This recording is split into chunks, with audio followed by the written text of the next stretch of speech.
Stomach disorders. Introduction. Please point to the stomach. Choose one of the following options. Correct. Anne has had severe heartburn on and off for several weeks. She also has not been eating much and is losing weight unintentionally. Should Anne contact her healthcare provider? Select yes or no. Correct. Anne should contact her healthcare provider. Is surgery commonly needed to help patients with GERD? Select yes or no. Correct. Surgery is rarely needed to treat GERD. Lifestyle changes and medicines are often all that are needed to prevent any further symptoms. Is it true that once you have a peptic ulcer, it will never go away? Select yes or no.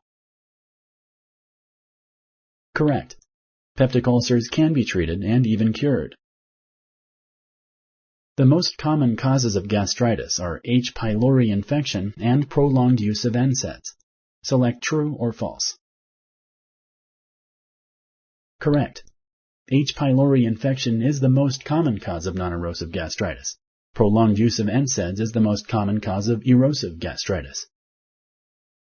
Eating a lot of foods that are smoked, salted, or pickled can raise your risk for stomach cancer.